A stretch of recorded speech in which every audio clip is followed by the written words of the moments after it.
오늘 하루 만나는 모든 순간 속에서 하나님을 기억하길 원합니다. 오늘도 소망이신 예수님을 예배하길 원합니다. 다 함께 사도신경으로 우리의 신앙을 고백하겠습니다. 전능하사 천지를 만드신 하나님 아버지를 내가 믿사오며 그 외아들 우리 주 예수 그리스도를 믿사오니 이는 성령으로 잉태하사 동정녀 마리아에게 나시고 본디오 빌라도에게 고난을 받으사 십자가에 못 박혀 죽으시고 장사한 지 사흘 만에 죽은 자 가운데서 다시 살아나시며 하늘에 오르사 전능하신 하나님 우편에 앉아 계시다가 저리로서 산자와 죽은 자를 심판하러 오시리라. 성령을 믿사오며 거룩한 공의와 성도가 서로 교통하는 것과 죄를 사하여 주시는 것과 몸이 다시 사는 것과 영원히 사는 것을 믿사옵나이다. 아멘.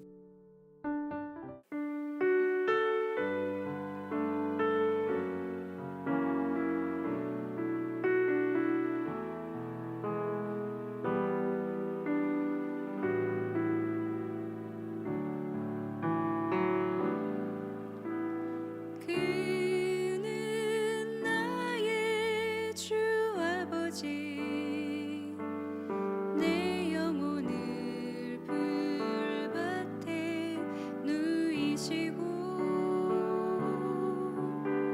새와 나무의 노래로 내 맘을 위로하여 주시네. 양들이 주인 찾듯이 오직 한 문목자인 내 주님을 내가 찾고 또 따르니 주 곁에 나를 메어 주소서. 주는 내 피난처 내 요새 되시니 내 피할 곳은 주뿐이네. 나 돌아갈래 본향 주의 집에서 내 주님 맞아 주시리. 양들이 주인 찾듯이 오직 한 문목자인 내 주님을 내가 찾고 또 따르니 주 곁에 나를 메어 주소서. 주는 내 피난처 내 요새 되시니 내 피할 곳은 주뿐이네. 나 돌아갈래 본향 주의 집에서 내 주님 맞아 주시리.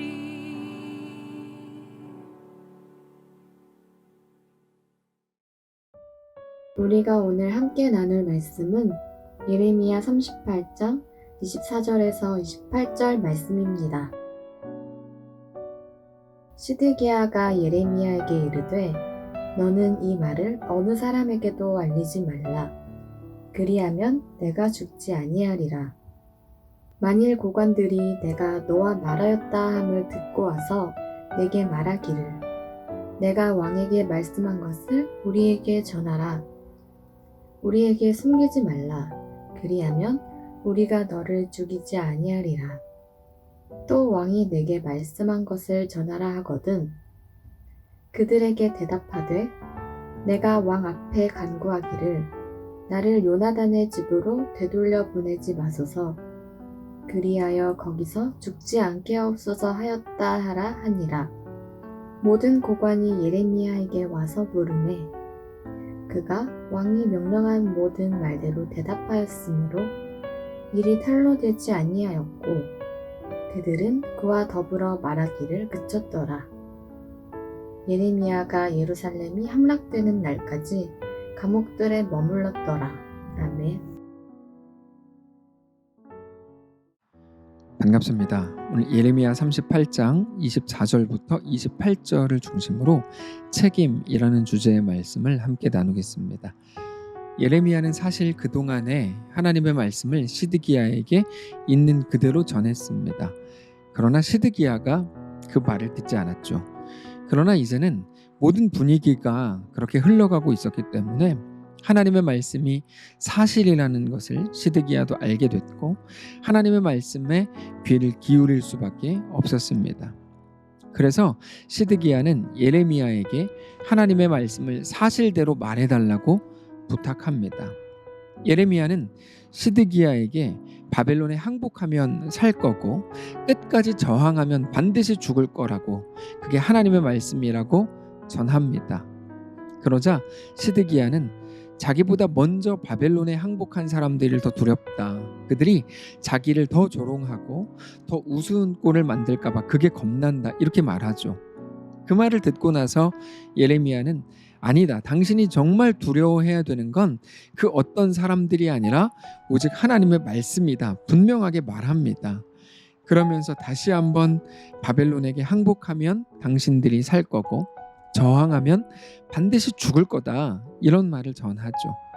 그 말을 다 들은 시드기야가 예레미야에게 너는 너의 그 말을 누구에게도 말하지 마라. 네가 그래야만 죽지 않을 수 있다. 네가 만약에 나에게 했던 말을 다른 사람들에게도 똑같이 전한다면 너는 죽게 될 거다. 왜냐하면 그들은 너를 죽이려고 계속 시시때때로 노리고 있기 때문이다. 이렇게 말합니다. 24절입니다. 시드기야가 예레미야에게 이르되 너는 이 말을 어느 사람에게도 알리지 말라. 그리하면 내가 죽지 아니하리라. 그러니까 이미 많은 사람들이 예레미야를 죽이려고 벼르고 있었다는 것을 시드기야도 잘 알고 있었다는 말입니다. 특별히 고관들이 예레미야를 죽이고 싶어하는 그 중심에 있었습니다. 그래서 시드기야가 고관들이 예레미야에게 물었을 때 어떻게 대답해야 예레미야가 죽지 않을 수 있는지에 대해서 자세히 설명을 해주죠. 25절입니다. 만일 고관들이 내가 너와 말하였다 함을 듣고 와서 내게 말하기를 너가 왕에게 말씀한 것을 우리에게 전하라. 우리에게 숨기지 말라. 그리하면 우리가 너를 죽이지 아니하리라.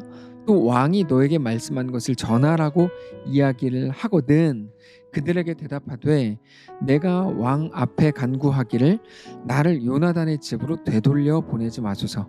그리하여 거기서 죽지 않게 하옵소서 하였다 하라 하니라. 자, 실제로 모든 현실을 알고 있었던 시드기야는 정말로 예레미야를 위하는 마음으로 그런 말을 해준 거고 예레미야는 정말 시드기야가 조언해준 대로 행한 결과 고관들에게 잡혀 죽지 않을 수 있었습니다. 27절입니다. 모든 고관이 예레미야에게 와서 물으매 그가 왕이 명령한 모든 말대로 대답하였으므로 일이 탄로되지 아니하였고 그들은 그와 더불어 말하기를 그쳤더라. 예레미야가 예루살렘이 함락되는 날까지 감옥들에 머물렀더라. 결과적으로 예레미야는 왕이 시킨 대로 했기 때문에 죽지 않을 수 있었고 왕의 보호를 받으면서 왕의 감옥에 머물렀다 이런 말입니다. 자, 우리가 이런 내용들을 보면 이런 생각이 들죠. 야, 어차피 하나님이 지켜주시는 거 아니냐? 이런 식의 인간적인 준비와 대비가 뭐가 필요하냐? 이렇게 생각할 수 있습니다. 다 사실입니다. 시드기야가 만일에 예레미야에게 대해서 그런 조언을 하지 않았다고 해도 여러분 예레미야는 죽지 않았을 겁니다. 하나님께서 어떤 식으로든지 예레미야를 살리셨을 것이기 때문입니다. 그러면 예레미야는 자기가 하나님의 말씀을 증거해야 되는 그 사명을 다하는 순간까지 절대로 죽지 않았을 겁니다. 이거는 너무나 당연한 일입니다. 근데 중요한 건 이겁니다. 하나님은 우리의 도움을 받으실 필요가 없지만 우리의 동참을 원하시고 요구하신다는 거죠. 그거를 꼭 기억해야 됩니다. 시드기야가 만일에 어차피 하나님이 하실 건데 내가 뭐하러 나서 이렇게 생각했다면 시드기야는 예레미야를 살리고 돕는 하나님의 계획과 하나님의 그 역사에 대해서 절대로 동참할 수가 없었을 겁니다. 시드기야가 예레미야를 살렸죠. 근데 정확히 말하면 시드기야 때문에 예레미야가 살아난 게 아니고 시드기야는 하나님의 역사에 동참하고 있었다는 것을 말씀드리고 있는 겁니다. 굉장히 중요한 겁니다. 반대로 시드기야가 이제껏 평생을 자기 마음대로 자기 멋대로 하나님 없이 살았는데 이제라도 자기가 할 수 있는 대로 예레미야를 돕고 살리는 하나님이 하실 그 일에 동참한다면 그거야말로 시드기야의 인생의 가장 값진 일이라고 할 수 있는 거죠. 근데 그게 바로 성도의 스스로 인생에 대한 책임감이라는 겁니다. 여러분, 우리가 그 사실을 잘 기억해야 됩니다. 우리는 하나님 나라를 망하게 할 수도 없고 그렇다고 하나님 나라를 위해서 우리의 도움이 절실히 필요한 것도 아닙니다.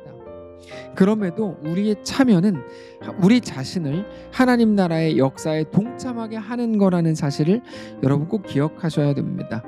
그게 우리 삶을 가장 가치 있게 만드는 방법입니다. 근데 우리가 하나님의 일에 동참하려고 할 때 가장 크게 실수하는 부분은 바로 모든 것을 결과론적으로 미리 생각해 버린다는 것입니다.